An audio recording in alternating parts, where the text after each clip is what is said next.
Assalamualaikum warahmatullahi wabarakatuh. Bismillahirrahmanirrahim. Alhamdulillahi rabbil alamin. Wassalatu wassalamu ala ashrafil anbiya'i wal mursalin sayyiduna wa maulana Muhammad wa ala alihi wa sahbihi wa man tabi'ahum bi ihsanin ila yaumiddin. Allahumma arina al-haqqa haqqan warzuqna ittiba'ah wa arina al-batila batilan warzuqna ijtinabah wa bij'alna minal ladzina yastami'una al-qawla fayattabi'una ahsana. Amma ba'd. Muslimin sidang jemaah yang dirahmati oleh Allah Subhanahu wa taala, alhamdulillah. Pertama dan selamanya, marilah sama-sama kita merafakkan setinggi-tinggi rasa syukur kita pada Allah Subhanahu wa taala, kerana dengan limpah dan kurnia daripada Allah Subhanahu wa ta'ala masih lagi memberikan kita sedikit ruang dan sedikit kesempatan untuk kita sama-sama pada tengah hari ini kita duduk dalam rumah Allah Subhanahu wa ta'ala, dan kita masih lagi diberikan kesempatan dan dipanjangkan umur oleh Allah untuk hari ini kita berada pada berhimpunnya dua hari yang terbaik. Yang pertamanya hari Jumaat, yang keduanya berada di dalam bulan Ramadan. Maka hari ini berhimpun dua kebaikan untuk kita, kebaikan hari Jumaat dan kebaikan kita berada dalam bulan Ramadan. Jadi mudah-mudahan kita juga mendapat kebaikan dari di sisi Allah Subhanahu wa ta'ala.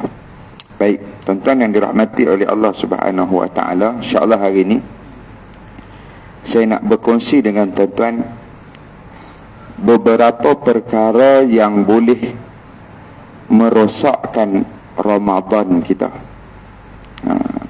Sebab dalam kita seronok, kita gembira dipilih oleh Allah Subhanahu wa ta'ala, dipanjangkan umur oleh Allah untuk masuk dalam bulan Ramadan, dan memang itu perasaan yang kena ada. Seronok, gembira masuk Ramadan ni perasaan yang kena ada, yang tak boleh hilang, kena sentiasa ada dalam hati kita sampailah pada penghujung daripada Ramadan nanti. Yang mana mudah-mudahan dengan kita gembira, kita seronok bergembira dengan datangnya Ramadan, dengan dipilihnya kita oleh Allah Subhanahu wa ta'ala untuk masuk dalam bulan Ramadan, mudah-mudahan nanti di hari akhirat Allah gembirakan kita dengan syurga. Mudah-mudahan. Jadi dalam kita gembira, sebab apa kita kena gembira? Sebab kita ni tetamu Allah. Bila masuk bulan Ramadan, bermaksud kita ni tetamu Allah, dipilih oleh Allah untuk menjadi hamba Allah yang mulia dalam bulan yang mulia. Sebab Ramadan ni, nama lain bagi Ramadan apa? Ramadan Karim. Ramadan ada sebut Al-Mubarak, Ramadan Karim, Ramadan yang mulia. Bermaksud siapa yang masuk dalam bulan Ramadan, dipilih oleh Allah Subhanahu wa ta'ala masuk dalam bulan Ramadan, maka mudah-mudahan itu termasuk kita ni hamba yang mulia. Jadi kita seronok, gembira masuk bulan Ramadan, dan itu perasaan yang mesti kita ada, sebab kita ni tetamu. Bila tetamu yang dijemput, tetamu yang dipilih, maka sudah pasti tidak ada perasaan yang lain kecuali gembira. Tapi kena ingat juga, di sana kena ada hati-hati, kena ada kita berjaga-jaga supaya Ramadan kita ini tidak rosak. Ada ke ustaz orang yang Ramadan dia rosak? Ada. Sebab tu satu hari Nabi turun daripada mimbar, Nabi naik turun satu tangga, Nabi pun sebut amin. Nabi turun tangga yang kedua, Nabi pun sebut amin. Orang lain tak ada berdoa apa, Nabi pun tak berdoa, Nabi sebut amin. Main tangga yang ketiga, Nabi sebut amin. Habis itu sahabat pun main tanya pada Nabi, ya Rasulullah, kenapa turun tangga sebut amin? Sebelum ni tak pernah buat pun. Ni Nabi turun tangga sebut amin, turun tangga sebut amin, turun tangga sebut amin. Lalu Nabi pun sebut, malaikat Jibril datang pada aku, lalu baca 3 doa. Yang mana salah satu daripada doa tersebut, malaikat Jibril doa apa? Celakalah masuk dalam bulan Ramadan dan keluar daripada Ramadan dalam keadaan tidak diampunkan dosanya oleh Allah Subhanahu wa ta'ala. Maksudnya akan ada dua golongan yang keluar daripada Ramadan nanti. Sama ada yang pertama keluar sebagai orang yang bertakwa, atau yang kedua wal'iyazubillah keluar sebagai orang yang celaka. Dan macam mana kita nak tahu nanti tuan-tuan, kita ni keluar daripada Ramadan sebagai orang yang bertakwa ataupun orang yang celaka? Maka dilihat selepas daripada Ramadan. Adakah Ramadan itu menjadikan kita lebih baik, menjadikan kita lebih dekat pada Allah? Kalau sebelum daripada Ramadan kita semayang fardu, tapi semayang jemaah ni jarang-jarang, malas nak semayang jemaah. Tapi disebabkan bulan Ramadan ni kita dapat istiqamah, sebulan dalam bulan Ramadan kita salat jemaah, mana kebanyakan waktu kita berjemaah. Keluar daripada Ramadan nanti maintain juga semayang jemaah tu, maintain je kita boleh buat. Maka itu tanda mudah-mudahan kita keluar sebagai orang bertakwa. Maksudnya ada benda baik yang kita bawa keluar daripada Ramadan nanti. Itu tanda Ramadan kita berkualiti. Tak mungkinlah kita tak boleh nak ubah semua. Kan? Sebulan Allah bagi ni, nak buang semua perangai buruk kita yang berpuluh-puluh tahun mungkin susah. Tapi sekurang-kurang ada, setiap kali Ramadan ada satu perkara baru, perkara baik yang kita istiqamah, yang kita kekalkan. Maka mudah-mudahan itu tanda kita orang yang bulan Ramadan menjadikan kita orang yang bertakwa. Ditengok selepas daripada Ramadan nanti. Tapi kalau sebelum Ramadan basuh kereta pakai seluar pendek, lepas Ramadan basuh kereta pakai boxer, bagi teruk perangai, makna lagi ke arah keburukan. Bermaksud Ramadan dia tidak mendatangkan kebaikan. Boleh jadi dia tergolong di kalangan orang apa? Orang yang Nabi sebut dia masuk bulan Ramadan, dia puasa hanya mendapat lapar dan dahaga. Jadi yang ni yang kita kena jaga-jaga, yang ni yang kita takut. Apa dia? Ramadan kita tidak berkualiti, Ramadan kita tidak ada nilai di sisi Allah.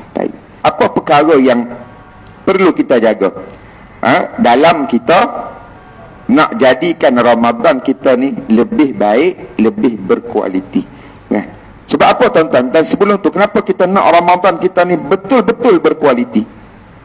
Sebab boleh jadi ini Ramadan kita yang terakhir. Ramai mana kawan-kawan kita yang tak sempat pun dengan Ramadan tahun ni, betul tak? Saya 3 hari lepas, kita puasa hari Khamis, hari Rabu petang, dekat rumah saya ada seorang jiran meninggal dunia, muda lagi. Petang, asar, lepas asar dia meninggal. Maghrib tu masuk Ramadan, asar dia meninggal. Mana dia tak sempat masuk dalam bulan Ramadan. Dan Ramadan tahun lepas adalah Ramadan dia yang terakhir.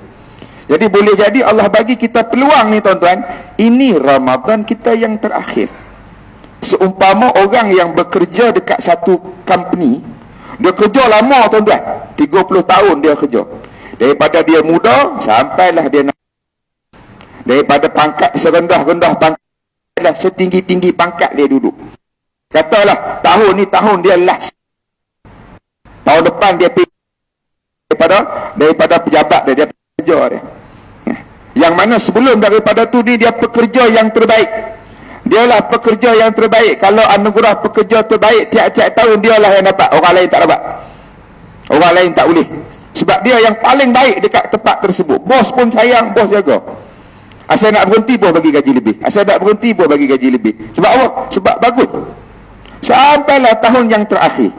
Kalau kita lah pekerja tu, ni tahun last ni, apa yang kita akan pilih?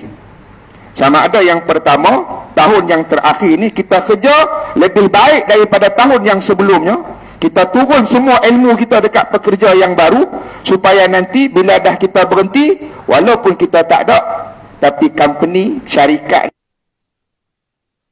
sebut pekerja paling baik, dia akan sebut nama kita. Nama kita meninggalkan nama yang baik dekat company ni. Satu. Atau yang kedua, kita nak pilih apa dia? Tahun tu dah tahun last, malas, datang kerja pun lambat, balik awal, dah datang lambat balik awal, datang tu pun tidur dekat surau. Kan? Kerja tak buat, apa tak mau buat, duduk relax setahun. Sehingga akhir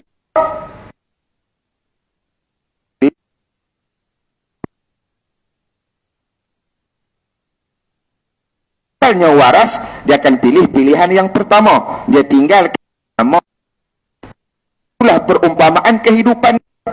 Pertama ni Ramadan kita baik dan baik. Maka mudah-mudahan kalau ini Ramadan kita yang terakhir, kita juga nak jadikan dia yang terbaik, yang boleh kita bawa bertemu dengan Allah Subhanahu wa ta'ala. Jadi kena jaga-jaga kita daripada Ramadan kita rosak disebabkan perkara-perkara yang mungkin kita pandang remeh, yang kita tak ambil berat. Rosak Ramadan kita ni mungkin disebabkan benda-benda remeh yang kita tak ambil berat. Kata, alah tak apa kot. Kan rupanya perkara tersebut merosakkan amalan dan merosakkan Ramadan kita. Baik, yang pertama, yang ni paling kena jaga. Sebab bila kita masuk dalam bulan Ramadan ni tuan-tuan, kita ni seolah-olah masuk dalam kebun pahala. Kita kalau contoh bulan lain, contoh kalau kita musim buah, kan, kita beli buah dekat kedai buah dengan duduk dalam kebun buah, sama tak? Tak sama. Dalam kebun buah sudah pasti nikmatnya, pilihannya lebih baik. Awal sebut buah baru tengah hari ni. Tapi nak bagi faham, bila kita sebut dalam kebun, maknanya macam-macam ada. Maka begitulah bila kita masuk dalam bulan Ramadan, kita duduk dalam kebun Ramadan ataupun kebun ibadah. Atau dalam ibadah yang lain ulama sebutkan dalam bulan Ramadan ni disebut maidah. Hidangan. Maidah ni maksudnya hidangan. Jadi Ramadan ni, dalam bulan Ramadan ni, hidangan pahala Allah bagi. Yang mana Allah dah hidang siap, tinggal kita tunggu nak duduk, nak makan. Ini tetamu Allah dalam bulan Ramadan. Seumpama seorang tetamu yang bila dia datang ke sebuah rumah sebagai tetamu, biasa tuan rumah buat apa? Dia siap dah masak. Atas meja tu siap dah makanan untuk kita makan. Bila kita jadi tetamu, kita masuk rumah, kita lah yang kena masak, kita lah kena siang ikan, sekali lagi kita lah kena basuh pinggan. No. Itu orang tak panggil tetamu, tu orang panggil bibi. Orang panggil orang gaji. Ya. Tapi kita tak, bila tetamu, kita pergi rumah orang, makanan semua siap dah. Tinggal kita nak makan, lepas makan, nyanda, tengok TV, tak basuh pinggan apa semua. Itu tetamu. Maka begitulah kita masuk bulan Ramadan. Kita ni tetamu, Allah dah hidang dah hidangan untuk kita makan ataupun untuk kita lakukan amalan bulan Ramadan. Allah hidangkan pahala sedekah, Allah hidangkan pahala tadarus Al-Quran, Allah hidangkan pahala i'tikaf, Allah hidangkan pahala qiyamul lail, Allah hidangkan pahala puasa, Allah hidangkan pahala bagi makan orang berbuka puasa, Allah hidangkan pahala Lailatul Qadar, Allah hidangkan pahala buat satu amalan sunat dapat pahala amalan wajib, buat amalan wajib digandakan sehingga 70 kali ganda ataupun lebih. Ini hidangan-hidangan yang Allah dah siapkan untuk kita. Bahkan bukan sekadar Allah hidang untuk kita, Allah tolong pula halang kita daripada perkara-perkara yang menyebabkan kita tak boleh makan hidangan tersebut, atau lambat makan hidangan tersebut, atau malas nak makan hidangan tersebut. Allah tolong belenggu syaitan dan iblis. Allah tutup pintu-pintu neraka. Allah lemahkan nafsu syahwat kita dengan berpuasa. Supaya apa? Masuk bulan Ramadan, kita boleh makan hidangan yang Allah sediakan. Jadi bulan Ramadan ni bulan hidangan pahala yang cukup banyak di sisi Allah Subhanahu wa ta'ala. Cuma nombor satu yang kena jaga tuan-tuan, bila sebut amalan, benda yang paling penting ialah kena jaga niat kita. Lepas tu saya awal-awal bulan Ramadan ni banyak saya tekankan, tolong jaga niat. Sebab iblis ni tuan-tuan, dia cara nak goda kita tak beramal macam mana? Macam mana dia nak rosakkan amalan kita? Kalau semayang, dia tak ada kita tengah semayang tu dia tarik kita jangan tak semayang tak. Tengah baca Quran, tak ada tengah baca Quran dia kacau kita, Quran tu dia tutup. Dia usik kita, tak ada. Cara iblis merosakkan amalan kita ialah dengan cara dia ubah niat kita sahaja. Dia tak payah susah buat benda lain pun iblis ni. Cara dia ubah niat kita. Dia tukar niat kita, dia twist niat kita, rosak habis semua amalan kita. Lepas tu ulama sebut niat ni benda yang penting. Benda yang kita tak boleh pandang remeh, benda yang kita tak boleh tengok sebelah mata. Sebab tu niat ni dia duduk dekat hati kita, tuan. Niat bukannya pada anggota yang lain, dia duduk dekat tempat yang kita tanam sesuatu dalam diri kita, iaitu hati kita. Lepas tu niat ni kena jaga. Lepas tu ulama sebut niat adalah sebahagian besar daripada ibadah. Siapa yang menyempurnakan niat, maka dia menyempurnakan sebahagian besar daripada amalan dan ibadah dia. Tapi kalau siapa yang merosakkan niat, maka dia telah merosakkan keseluruhan daripada amalan dia. Lepas tu kena jaga-jaga. Bulan Ramadan ni memang banyak amalan kita buat, tapi banyaknya amalan kita buat boleh dirosakkan oleh iblis dengan hanya merosakkan niat kita. Sebab tu hati-hati. Ni bulan, bila bersebut ibadah di tuan-tuan zaman sekarang, ibadah dah jadi bukan satu benda, satu amalan yang kita buat mendekatkan diri kita dengan Allah. Hari ni orang buat ibadah jadi apa? Jadi bahan konten. Jadi bahan supaya orang tengok. Bila orang tengok, follower dia jadi ramai. Ini banyak tuan. Saya tak katalah, bukanlah kata tunjuk amalan yang kita buat tu salah. Tak semestinya orang yang tunjuk amalan yang dia buat dalam keadaan riak, sebab kita tak tahu. Sebab ikhlas ni barang yang kita takkan boleh ukur, kita tak boleh tahu orang tu ikhlas ataupun tidak. Hanya dia dengan Allah saja yang tahu. Sebab ikhlas ni barang yang tak nampak, barang yang tak dilihat. Sebab tu kenapa ulama sebut kenapa dalam surah Al-Ikhlas, surah Al-Ikhlas ni tak ada langsung perkataan ikhlas dalam surah tersebut. Cuba tuan-tuan baca. Surah Al-Ikhlas, tuan-tuan baca, qul huwallahu ahad, Allahus samad, lam yalid wa lam yulad wa lam yakul lahu kufuwan ahad. Langsung tak ada perkataan ikhlas dekat situ. Sebab apa? Kata para ulama, nak bagi tahu ikhlas ni memang barang yang tak nampak. Sebab tu ikhlas manusia kita tak boleh ukur. Kalau benda lain walaupun tak nampak boleh ukur. Suhu, nampak tak suhu? Tak nampak, tapi boleh ukur tak? Ada alat mengukur suhu. Angin, nampak tak angin? Tak nampak, tapi ada alat mengukur kelajuan angin. Tapi ikhlas barang yang tak nampak dan tidak boleh diukur oleh manusia. Yang ukur hanya Allah Subhanahu wa ta'ala. Sebab tu benda yang paling kita kena jaga, benda paling kena ambil berat bila mana kita sebut ibadah, ialah ikhlas. Sebab buatlah amalan banyak mana pun, besar mana pun amalan, hebat mana pun amalan. Katalah contoh sembahyang tarawih ni, hari ni orang duk berperang sekejap 8-20 20-36. Katalah kita kata saya 8 pun tak ustaz, 20 pun tak, saya 36 punya mazhab. Ada dalam mazhab Maliki sebut 36 sembahyang apa? Sembahyang tarawih. Sebab apa sembahyang tarawih sampai 36 dilakukan ahli Madinah? Kerana apa? Kerana nak menyayangi orang Mekah. Orang Mekah sembahyang tarawih zaman tu 20 rakaat, setiap 4 rakaat dia akan tawaf sunat 7 pusingan. Habis tawaf tambah lagi 4, habis tawaf tambah lagi 4. Jadi bila 4 ada tawaf tu, ahli Madinah dia tambah 4 rakaat. Satu tawaf tambah 4 rakaat. Jadi 4 kali sembahyang tarawih 20 rakaat, dia tambah lagi 16 rakaat. Jadi 36 rakaat. Saya bukan 8, saya bukan 20, saya 36 ustaz. Katalah ada yang buat kata dalam bulan Ramadan. Katalah banyak mana pun amalan kita, banyak mana sedekah kita, banyak mana baca Quran.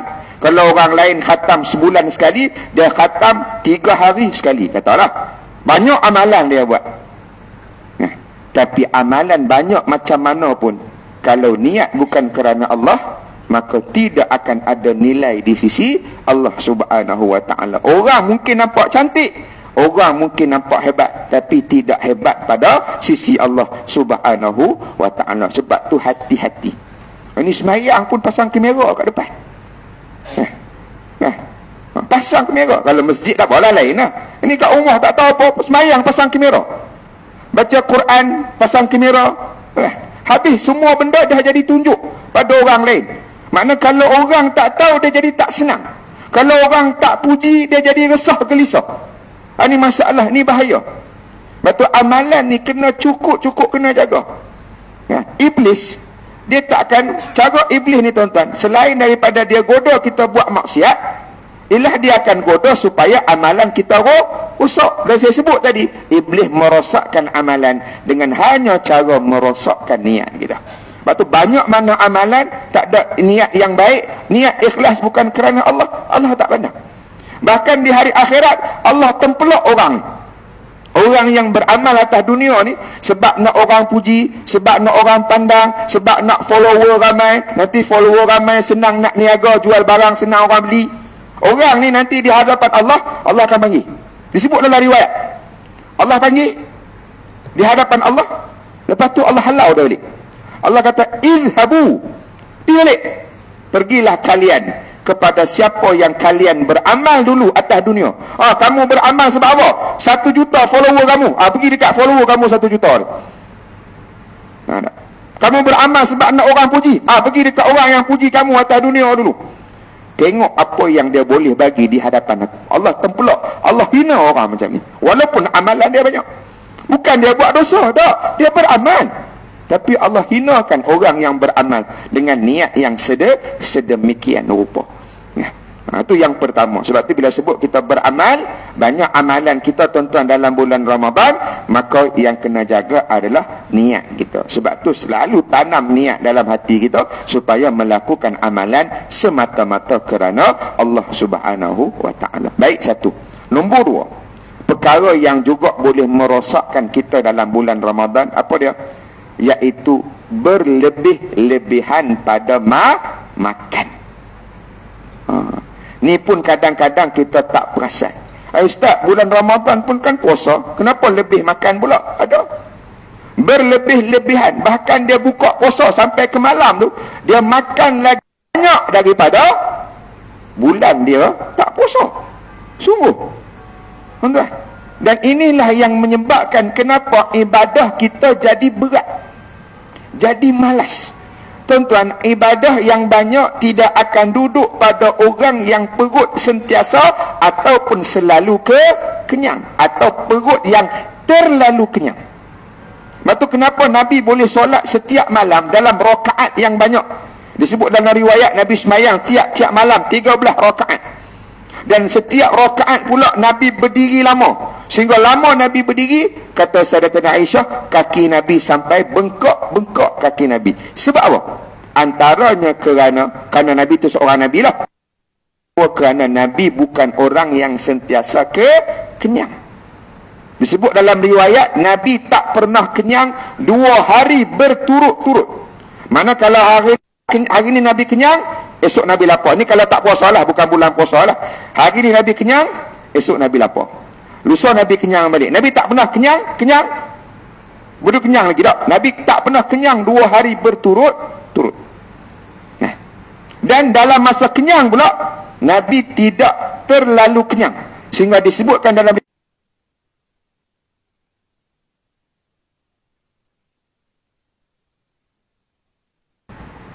manakala Nabi kenyang, lepas tu Nabi malam tu Nabi lapar lah. Nabi lapar pula. Nabi tak ada kenyang dalam sehari. Walaupun hari tu hari Nabi kenyang. Boleh faham? Kita dah lah memang setiap hari kenyang. Sehari tu pula 2 jam sekali kenyang. Sungguh, tengok kita buka puasa.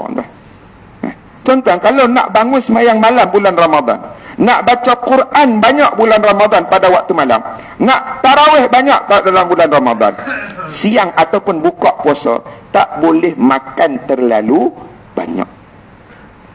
Sebab tu puasa ni amalan orang-orang soleh. Kenapa? Kerana waktu puasa ni lah kita mengurangkan makan. Masalah kita bila mai malam, makan kita jadi double. Buka puasa 2 sesi. 2 sesi buka puasa. Sebelum semayang, lepas semayang. Kalau sebelum semayang dia minum air masak, makan kurma, okeylah. Ini sebelum semayang, roti john, kuih, akok. Lepas tu lepas semayang maghrib, makan nasi pula. Semua berat-berat.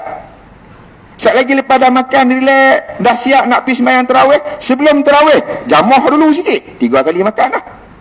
Sekejap lagi dekat surau, murih pula. Tengok dulu. Sebelum masuk surau tu, tengok dulu murih ke. Okey ke tak okey malam ni? Lepas tarawih, murih. 4 kali makan. Lepas murih, kedai mamak pula pukul 12 malam. 5 kali makan satu malam, tuan. Kita jadi makan lagi banyak. Ustaz, saya kat mamak ni sahur. Itu bukan sahur, tuan. Itu mentah ke darah. Pukul 12 makan lagi. Banyak makan kita daripada bulan kita tak puasa. Ini perkara yang tak sepatutnya berlaku. Sebab bulan Ramadan, bulan kita mengurangkan makan.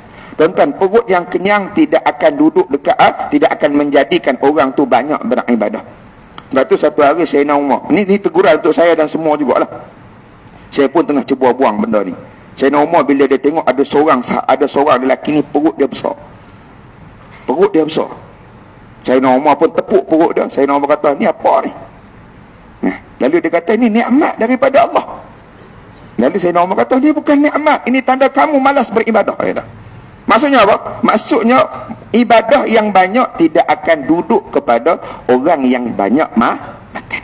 Sebab tu kena jaga makan kita dalam bulan Ramadan, kan? Makna kita kurangkan makan. Tak mungkin nak buang terus perut kita bulan Ramadan, mungkin tak lah, kan? Tapi kurangkan makan kita, insya-Allah malam kita akan jadi banyak beribadah. Baik, itu yang kedua. Yang ketiga, yang ni juga kita kena hati-hati, jaga-jaga. Apa dia? Dalam bulan Ramadan, kita masuk dalam bulan Ramadan dengan sangkaan yang baik kepada orang beriman. Lagi-lagi malam pertama, malam kedua, malam ketiga ni, kita akan jumpa kawan-kawan kita yang setahun tak nampak muka. Betul tak? Kita mesti akan jumpa. Setahun tak nampak muka. Sampai ada orang kata, Ustaz, kalau nak tahu orang tu hidup tak hidup, tengok malam pertama Ramadan. Kalau dia main tu hidup lagi lah tu. Setahun dia tak main masjid. Kita akan jumpa kawan-kawan yang macam ni. Sahabat-sahabat yang macam ni, saudara mara yang macam ni, kita akan jumpa. Kita akan jumpa orang setahun dia bulan Ramadan baru dia pakai tudung. Setahun merah, bulan Ramadan baru rambut dia hitam. Orang Melayu rupanya. Ingat Mak Saleh. Rambut merah setahun, tiba-tiba hitam bulan Ramadan. Maksudnya dia menghormati Ramadan. Kalau kita jumpa orang macam ni, jangan kita mendahulukan sangkaan yang buruk.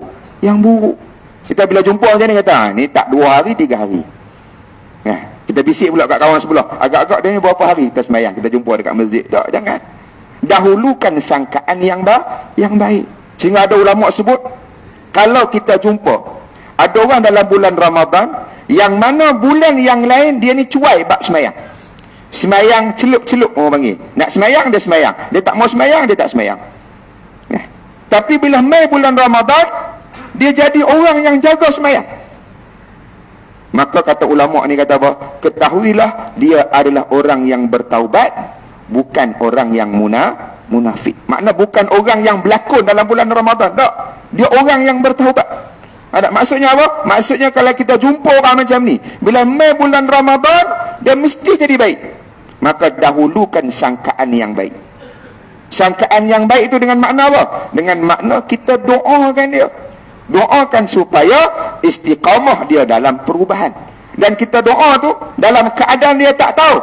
Yang mana doa dalam keadaan kita, orang-orang yang kita doakan dia tak tahu, kita mendoakan dia, Nabi kata apa? Doa ini akan didoakan kembali oleh malaikat kepada orang yang mendoakan tadi. Maksudnya bila kita sangka baik dekat dia, kita doa dia istiqamah dalam ibadah, dalam masa yang sama, malaikat doa pula benda yang sama untuk kita. Dah nak tanya kita dengan malaikat doa, mana lagi makbul tuan? Malaikat lah. Kita ni dosanya. Boleh jadi istiqamahnya kita sebab apa? Sebab kita doa orang lain istiqamah dalam ibadah. Dalam ibadah, malaikat tolong doa kita. Doa malaikat tu yang makbul. Nampak? Jadi tuan-tuan yang dirahmati oleh, jangan masuk Ramadan kena buang semua sangkaan-sangkaan yang buruk sampailah hujung daripada Ramadan.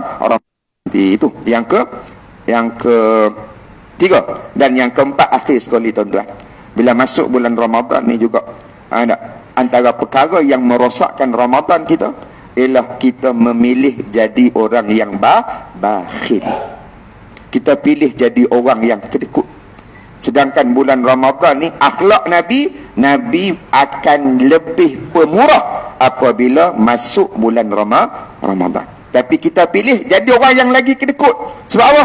Sebab harta kita tu, duit kita tu, kita duk fikir nak habis ke benda lain. Nak habis nak beli baju raya, dah habis nak beli sak langsir raya, ni raya, tu raya. Akhirnya menyebabkan kita jadi orang yang bakhil dalam bulan Ramadan. Sedangkan Ramadan ni dibuka pintu-pintu syurga. Dan amalan yang mendekatkan kita dengan syurga adalah sedekah. Bahkan kadang-kadang kita tak tahu tuan-tuan, kadang-kadang sedekah inilah yang menggantikan kita waktu kita tak boleh nak buat sesuatu amalan. Contoh apa? Contoh tuan-tuan, sedekah dekat tabung ihya Ramadan masjid, surau. Jadi dengan sumbangan tuan-tuan tu boleh dibuat amalan-amalan menghidupkan bulan Ramadan. Boleh buat tarawih daripada sumbangan tu, boleh bayar sagu hati imam, boleh bayar bil elektrik, boleh bayar bil air. Daripada sumbangan tu orang buat murih, daripada sumbangan tu buat makan orang buka puasa. Makna dengan sumbangan kita tu menghidupkan Ramadan. Dan kita dalam sebulan mungkin ada hari kita tak sempat nak buat satu-satu amalan. Tak sempat nak pergi sembahyang tarawih dekat masjid. Tapi pahala tu Allah bagi juga. Sebab apa? Sebab harta kita ni tadi, dia gantikan kita. Tak apa, tak sempat. Tapi harta kita menghidupkan Ramadan dekat tempat tu. Maka orang beramal pada bulan Ramadan, di tempat tersebut, kita pun mendapat saham yang sama. Tak ada sembahyang tarawih, tapi dapat pahala sembahyang tarawih. Contoh. Tapi jangan lepas bagi tu tak pergi sembahyang tarawih pula. Tak, saya bagi dah Ustaz RM30. Satu hari RM1 Ustaz. Kira 30 hari tak payah sembahyang tarawih. Bukanlah. Tapi nak bagi faham, kalau kita tak sempat, tapi ada harta kita yang menggantikan kita di dalam bulan Ramadan.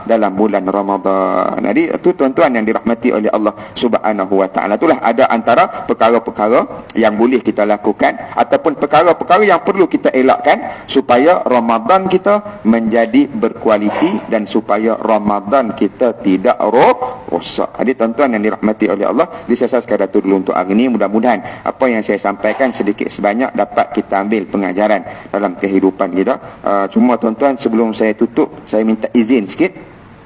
Saya mewakili NGO Al-Azhar sebagaimana setiap kali bulan Ramadan kami akan melancarkan tabung dana pendidikan, yang mana dana ni akan membantu pelajar-pelajar yang akan menyambung pengajian ke Timur Tengah dan yang sudah menyambung pengajian. Macam tahun lepas kami bantu 90 orang pelajar yang baru pergi dan 30 orang pelajar yang sudah berada di sana. Lebih kurang 120 orang. Yang mana setiap pelajar ni kami bantu bantuan seorang RM1,000. Jadi dana lebih kurang tahun lepas kami salurkan lebih kurang RM120 lah. RM120,000 hasil bantuan daripada rakyat Malaysia. Tuan-tuan boleh buka kami punya TikTok Al-Azhar. Tuan-tuan boleh tengok dekat situ ada video tahun lepas yang kami pergi hantar lah. Dan saya sendiri pergi hantar pelajar-pelajar tu pada tahun lepas. Dan insya-Allah tahun ni jangkaan lebih kurang pelajar yang sama, 70 ke 90 orang pelajar kita akan bantu untuk mereka sambung pengajian lebih kurang dalam bulan 9 nanti. Kami buka awal sebab untuk ambil peluang daripada bulan Ramadan ni tuan-tuan yang nak menyumbang. Jadi kalau tuan-tuan nak bantu kami, ada tabung putih dua saya letak tabung putih. Tuan-tuan boleh letak situ ada dana pendidikan luar negara.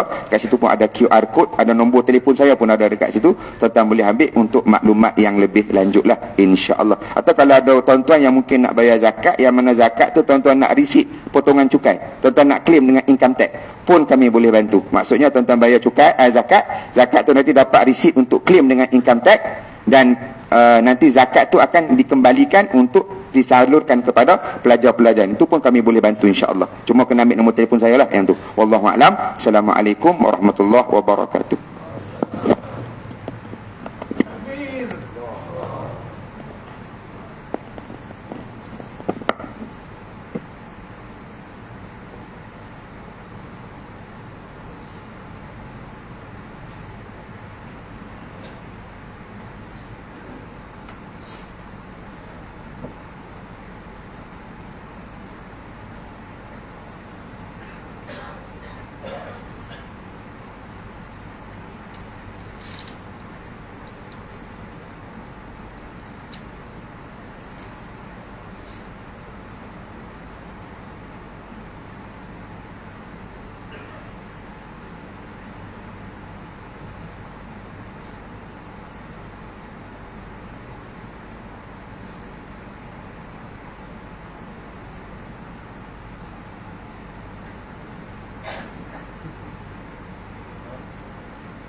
Bismillahirrahmanirrahim. Assalamualaikum warahmatullahi wabarakatuh.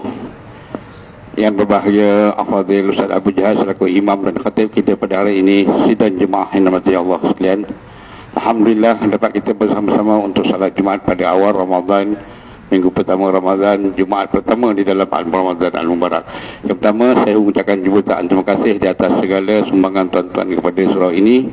Dan untuk makluman tuan-tuan, kita masih lagi memerlukan dana untuk program Ramadan kita. Jadi sekiranya ada tuan-tuan yang ingin menyumbangkan program Ramadan, silalah. Terutamanya iftar masih lagi ada kekosongan, ataupun tuan-tuan yang ingin menyumbang sedikit-sedikit bolehlah menyumbang dalam program RM5 untuk satu jemaah, ya. Teruskan untuk sumbangan tuan-tuan sebagaimana yang Ustaz sampaikan pada kita tadi, kelebihan di bulan Ramadan. Dan juga jutaan terima kasih di atas tuan-tuan yang telah menginfakkan kapit di sebelah sayap, kerana Alhamdulillah telah dapat dipasang pada hari semalam. Jadi kita dah dapat menggunakan ini, insyaAllah. Semoga tuan-tuan selesa berada di Surau An-Nur. InsyaAllah kami mengalu-alu kedatangan tuan-tuan untuk sentiasa berada di Surau An-Nur, khususnya pada ahli-ahli karya yang berada di kawasan ini. Marilah kita sama-sama penuhkan surau bulan Ramadan dan salat isya, salat subuh berjemaah setiap waktu, insyaAllah. Sekian, terima kasih.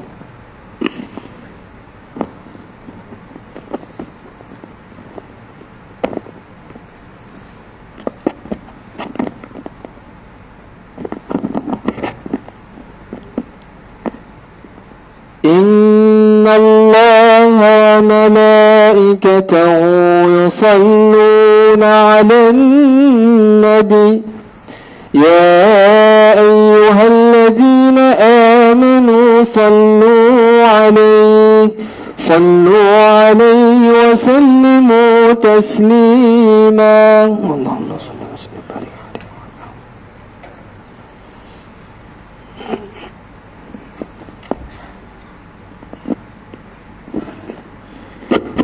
Assalamualaikum warahmatullahi wabarakatuh.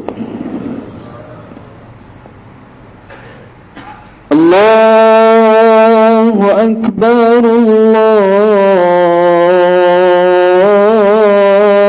Akbar, Allahu Akbar, Allahu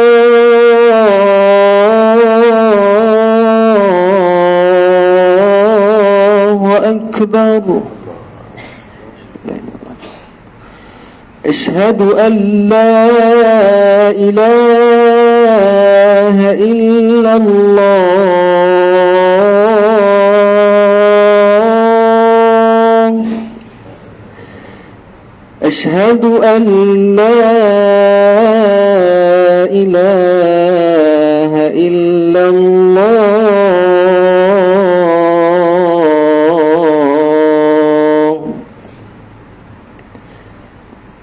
Ashhadu anna Muhammadar Rasulullah.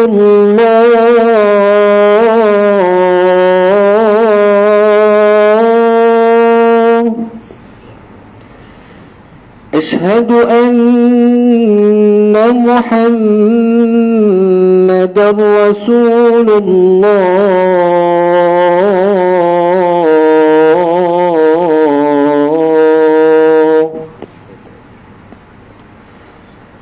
حي على الصلاة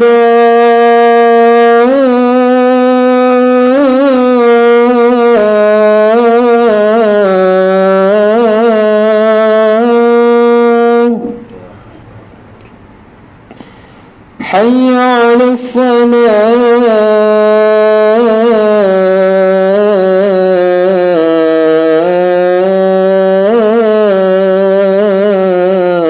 الصلاة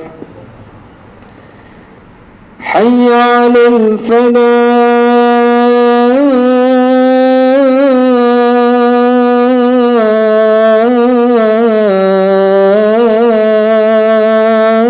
الفلاح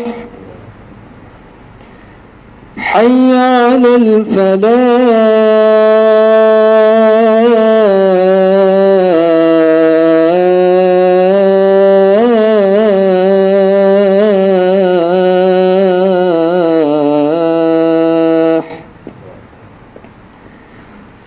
الله أكبر الله أكبر لا إله إلا الله لا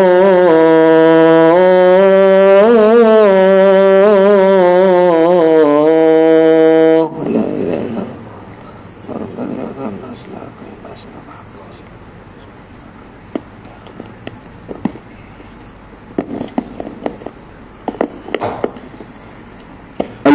لا الحمد لله القائل شهر رمضان الذي أنزل فيه القرآن هدى للناس وبينات من الهدى والفرقان فمن شهد منكم الشهر فليصم أشهد أن لا إله إلا الله وحده لا شريك له وأشهد أن سيدنا محمدا عبده ورسوله اللهم صل وسلم على سيدنا ومولانا محمد وعلى آله وصحبه أجمعين أما بعد فيا أيها المسلمون اتقوا الله أوصيكم وإياي بتقوى الله فقد فاز المتقون قال الله تعالى يا أيها الذين آمنوا اتقوا الله حق تقاته ولا تموتن إلا وأنتم مسلمون.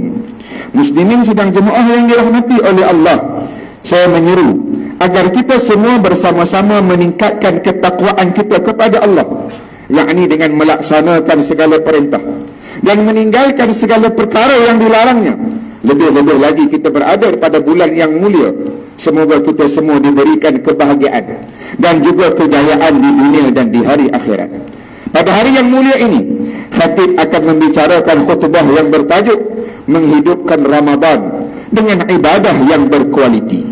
Hadirin Jumaat yang dirahmati oleh Allah, bulan Ramadan Al-Mubarak kembali bertamu.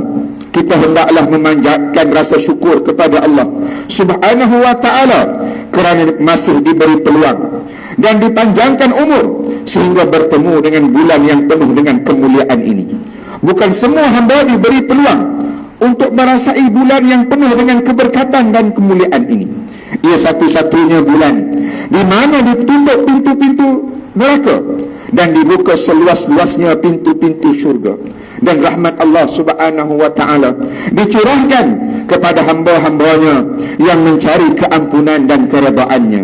Amatlah rugi dan malang bagi seseorang yang dipertemukan dengan bulan Ramadan namun tidak mengalami walaupun sedikit sebarang perubahan pada sikap, tingkah laku dan akhlak dirinya. Ketahuilah bahawa keampunan Allah Subhanahu wa ta'ala itu sangat luas, namun ia tidak dianugerahkan kepada mereka yang tidak berusaha mencari dan memintanya. Ingatlah akan ancaman Rasulullah sallallahu alaihi wasallam terhadap orang yang melalui bulan Ramadan, yang memasuki bulan Ramadan namun tidak memperolehi keampunan daripada Allah Subhanahu wa ta'ala kerana kelalaiannya sendiri. Hal ini sebagaimana hadis yang diriwayatkan oleh Sayyidina Abu Hurairah radhiyallahu anhu bahawa Rasulullah sallallahu alaihi wasallam bersabda yang bermaksud kehinaan bagi seorang manusia, seorang lelaki yang memasuki bulan Ramadan kemudian Ramadan berlalu sebelum dia diampunkan oleh Allah Subhanahu wa ta'ala.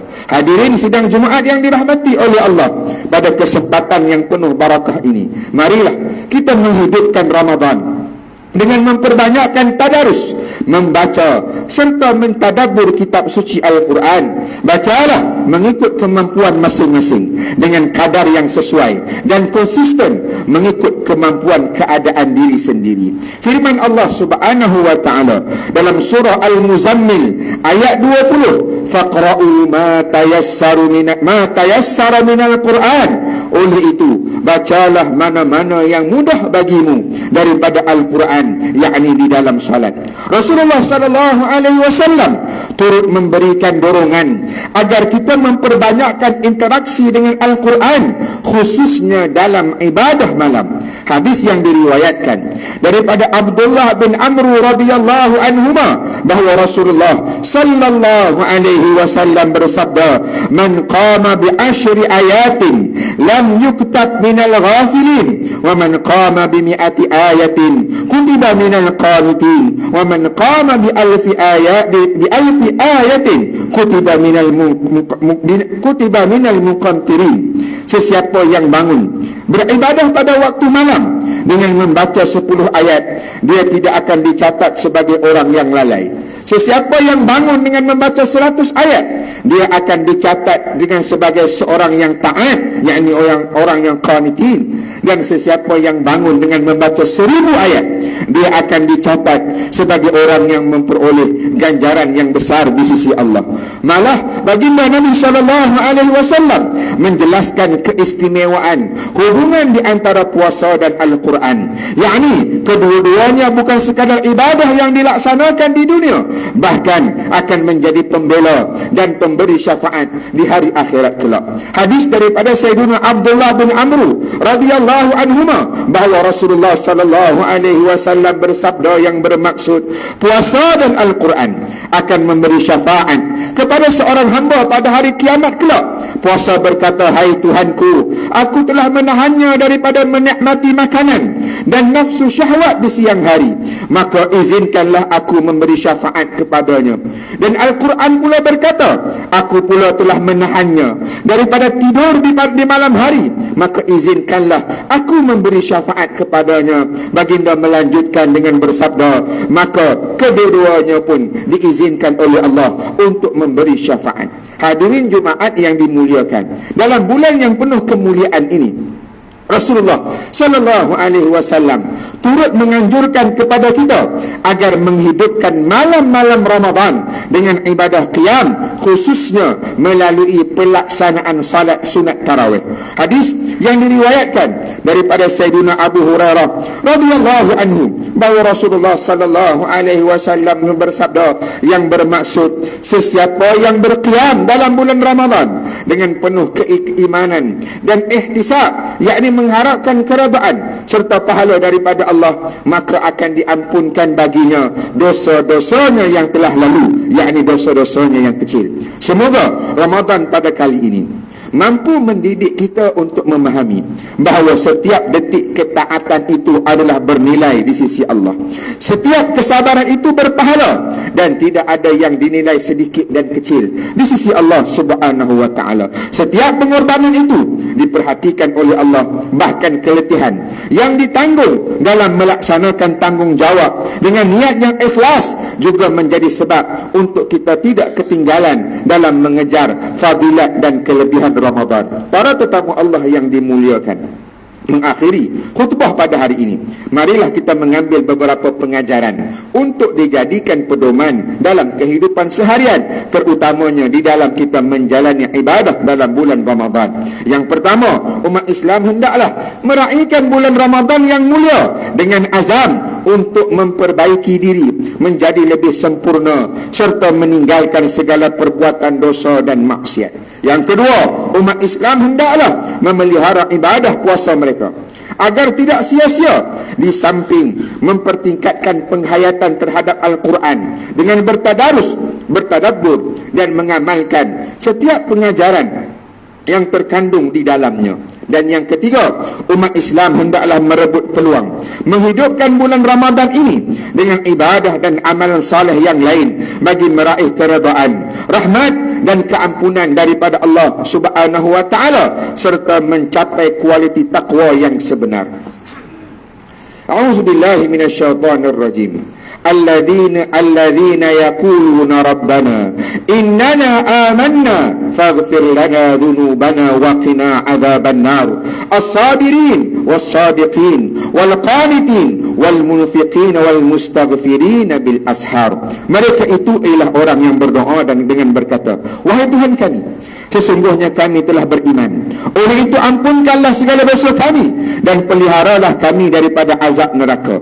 Dan juga mereka yang sabar dalam menjunjung perintah Allah, mereka yang benar perkataan dalam hatinya, mereka yang sentiasa taat akan perintah Allah, mereka yang membelanjakan hartanya di jalan Allah, dan mereka yang beristighfar, memohon keampunan pada waktu sahur, yakni waktu dini hari. Barakallahu li wa lakum fil Qur'anil azim wa nafa'ani wa iyyakum ونفعكم بما فيه من الآيات وذكر الحكيم وتقبل مني ومنكم تلاوته إنه هو السميع العليم. أقول قولي هذا وأستغفر الله العظيم لي ولكم ولسائر المسلمين والمسلمات فاستغفروه إنه هو الغفور الرحيم. اللهم إنا نسألك بحرمة هذا يوم المبارك أن تكشف عنا قربتنا وأن تغفر لنا ذنوبنا وأن ترزقنا من حيث لا نحتسب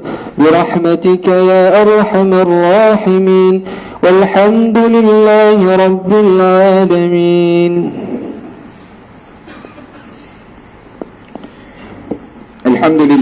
الحمد لله الذي أنزل الشريعة هدى للناس ورحمة. أشهد أن لا إله إلا الله وحده لا شريك له وأشهد أن سيدنا محمدا عبده ورسوله. اللهم صل وسلم وبارك على سيدنا ومولانا محمد وعلى آله وأصحابه ومن تبعهم بإحسان إلى يوم الدين. أما بعد فيا عباد الله اتقوا الله أوصيكم وإياي بتقوى الله فقد فاز المتقون. إن الله وملائكته يصلون على النبي يا أيها الذين آمنوا صلوا عليه وسلموا تسليما. اللهم صل وسلم على سيدنا ومولانا محمد وعلى آله وصحبه أجمعين. اللهم اغفر للمسلمين والمسلمات والمؤمنين والمؤمنات الأحياء منهم والأموات إنك سميع قريب مجيب الدعوات يا قاضي الحاجات. اللهم أعز الإسلام والمسلمين وأذل الشرك والمشركين ودمر أعداءك أعداء الدين واجعل هذا البلد آمنا مطمئنا وسائر بلاد المسلمين. اللهم وفق أئمة المسلمين وولاة أمورهم وجميع المسلمين لما فيه صلاح البلاد والعباد. اللهم إنا نسألك ونتوسل إليك بنبيك الأمين ونسألك بأسمائك الحسنى وصفاتك العظمى أن تحفظ بعين عنايتك ربانية وبحفظ وقايتك السمدانية جلالة ملكنا المعظم سلطان سلامور سلطان صلاح الدين إدريس شاه الهاج ابن المرهور سلطان صلاح الدين عبد العزيز شاه الهاج. اللهم أدم العون والهداية والتوفيق والصحة والسلامة منك لولي عهد سلامور تنكو أمير شاه ابن سلطان صلاح الدين إدريس شاه الهاج في أمن وصلاح وعافية بمنك وكرمك يا ذا الجلال والإكرام. اللهم أتل أمرهما مصلحين للموظفين والرعية والبلاد وبلغ مقاصدهما لطريق الهدى والرشاد. اللهم بارك لنا في رمضان. اللهم بارك لنا في رمضان. اللهم بارك لنا في رمضان. Ya Allah ya Tuhan kami, berkatilah kami ya Allah. Ya Allah ya Tuhan kami, bantulah kami ya Allah. Berikan kekuatan kepada kami, kesehatan kepada kami, kelapangan kepada kami, ketenangan kepada kami ya Allah untuk beribadah di dalam bulan Ramadan yang mulia ini ya Allah. Ya Allah ya Tuhan kami, sebagaimana Engkau memuliakan Ramadan ya Allah, maka muliakanlah kami di sisimu ya Allah. Ya Allah ya Tuhan kami, sebagaimana kami gembira memasuki bulan Ramadan ya Allah, maka gembirakanlah kami di hari akhirat dengan memasuki syurga-Mu yang mulia ya Allah. Ya Allah ya Tuhan kami, ampunkan dosa kami ya Allah, ampunkan kesilapan kami ya Allah. Janganlah kerana dosa dan kesilapan ini ya Allah menjadi berat kepada kami untuk beramal di dalam bulan yang mulia ini ya Allah. Ya Allah ya Tuhan kami, jauhkan kami daripada menjadi hamba-hamba-Mu yang didoakan kecelakaan oleh baginda Nabi sallallahu alaihi wasallam kerana tidak diampunkan dosanya apabila keluar daripada Ramadan. Rabbana hab lana min azwajina wa dhurriyyatina qurrata a'yun waj'alna lil muttaqina imama. Rabbana atina fid dunya hasanah wa fil akhirati hasanah wa qina adzaban nar. Ibadallah, innallaha ya'muru bil adli wal ihsan wa ita'i dzil qurba wa yanha 'anil fahsya'i wal munkari wal baghi ya'idzukum la'allakum tadhakkarun. Fadhkurullaha 'azima yadhkurkum washkuruhu 'ala ni'amihi yazidkum was'aluhu min fadlihi yu'tikum wa la dzikrullahi akbar wallahu ya'lamu ma tasna'un.